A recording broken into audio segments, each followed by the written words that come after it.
A full emotional narrative for a 40-minute YouTube storytelling video by Stories That Mend. Hook. Opening scene. Before you scroll away, let me tell you a story that'll stay in your heart long after the video ends. It's about a young woman who was humiliated in public, called stupid by someone who thought they were better than her. But that moment changed everything, not just for her, but for a father and his little girl, too. By the end, you'll see why kindness, and quiet strength, can outshine arrogance every time. If stories that touch your heart mean something to you, make sure you like this video and subscribe to Stories That Mend. Because this one truly mends the soul. Beginning. A day like any other. It was a chilly autumn morning in a small town grocery store. The aisles smelled faintly of apples and freshly baked bread. Behind the checkout counter stood Lena, a 24-year-old cashier who'd been working there for 3 years. Lena wasn't like most of her coworkers. She was quiet, often avoiding eye contact, and sometimes took a bit longer to scan and bag items. People noticed, and not always kindly. Some whispered that she was slow. Others rolled their eyes when she got nervous and dropped change. But what they didn't know was that Lena had a mild learning disability. Numbers sometimes tangled in her mind, and new tasks took her longer to grasp. Still, she worked hard, never late, never rude, always smiling even when her hands trembled under pressure. She didn't have big dreams, just enough to take care of her sick mother and keep their small apartment. For Lena, every day was a quiet battle to prove she was capable, even when the world doubted her. Inciting incident, the cruel customer. One Friday afternoon, the store was unusually busy. The lines were long, tempers were short, and Lena was trying her best to keep up. Then came Mr. Collins, a local businessman everyone knew, the kind who wore expensive suits to buy milk. He placed his items on the counter with an impatient sigh. Lena smiled softly. "Good afternoon, sir. Did you find everything okay?" He didn't respond, just stared at his phone as she began scanning his groceries. But when she accidentally double-scanned a loaf of bread, the register beeped twice. "Wait, what are you doing?" he barked. "Oh, I'm sorry, sir, Are you stupid or something?" he snapped, loud enough for the whole line to hear. The store went silent. Lena's cheeks burned crimson. She tried to correct the mistake, but her hands shook so badly she dropped the receipt printer. A few people snickered. Mr. Collins crossed his arms, glaring. "This is why people like her shouldn't be behind a register," he muttered. Completely useless. Tears welled in Lena's eyes, but she forced herself to breathe. "I'm sorry, sir," she whispered, voice trembling. And then, out of nowhere, a man's voice broke through the silence. Turning point. The single dad speaks. "That's enough," the voice said firmly.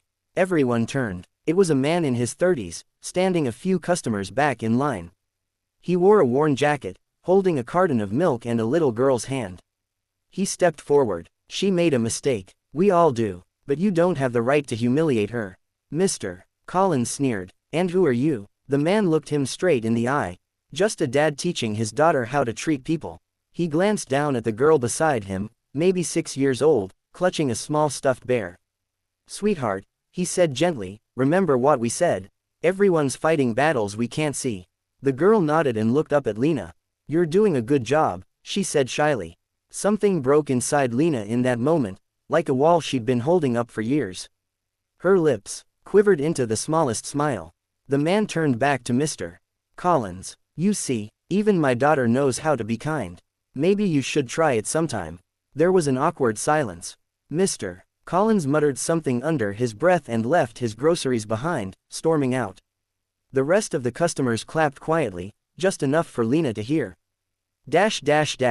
Development. An unexpected friendship. After the crowd dispersed, the man and his daughter approached Lena's counter. "Hey," he said softly.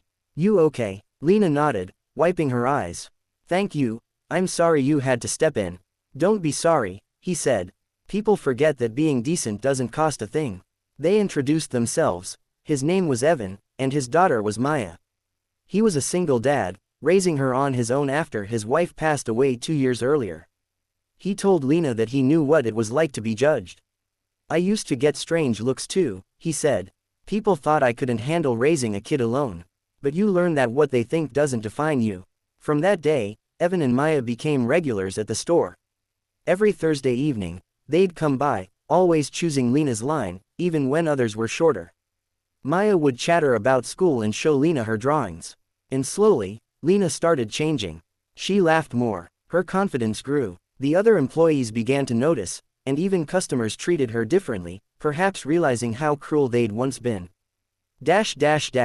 Conflict. The job test. A few months later, Lena's manager announced that the store was opening a new inventory department. It came with better pay, but applicants had to pass a computerized skills test. When Lena saw the sign-up sheet, her heart sank. Numbers and computers were exactly what she struggled with most. "I'll just stay where I am," she told Evan one evening as he checked out. But Evan shook his head. "No, you won't. You're smarter than you think, Lena." She laughed softly. "Evan, I can barely use that scanner half the time." He smiled. "And yet, you run circles around everyone else when it comes to patience, focus, and kindness. Those are things you can't teach. Try for it, for you." That night, Lena stayed up late studying the training manual. She practiced typing, memorized shortcuts, even asked one of the younger cashiers to help her with math exercises. The day of the test came. She was terrified, but when she finished, she didn't feel defeated. She felt proud that she tried. A week later, her manager called her into the office. "Lena," he said, smiling. "You passed. You'll start your new role next week." She cried right there in his office, tears of joy this time. Climax. Full circle moment. 2 months later, Lena was training new employees, something she never imagined she could do. One busy afternoon, she noticed a familiar face in line. Mr. Collins. Her chest tightened, but she stood tall. When he reached her counter, he hesitated. I think I owe you an apology," he said quietly. "I was wrong that day." Lena simply smiled. "It's okay, sir. We all have bad days." Evan and Maya happened to walk in just then. Maya ran up to Lena, holding a crayon drawing of the three of them. "This is you," she giggled. "You're our hero." Mr. Collins looked at the picture, then at Lena. "Seems you've made quite an impact," he said softly. Lena handed him his receipt. "I just try to be kind," she said. "It's what the world needs more of." And for once, Mr. Collins didn't have a reply. Ending. The message that mends. That night, as Lena closed up the store, she thought about how far she'd come, from being called stupid to being someone others looked up to. All it took was one moment of compassion. One person who believed in her. Evan's words echoed in her mind. "You're smarter than all of us." Because true intelligence isn't about quick math or perfect words, it's about empathy, courage, and the strength to keep going when the world tells you not to. Closing. Channel message. If this story touched your heart, don't let it fade. Click the like button, share it with someone who needs hope today, and subscribe to Stories That Mend. Because every week, we share real stories about ordinary people who remind us that kindness still matters. Remember, no act of empathy is ever wasted.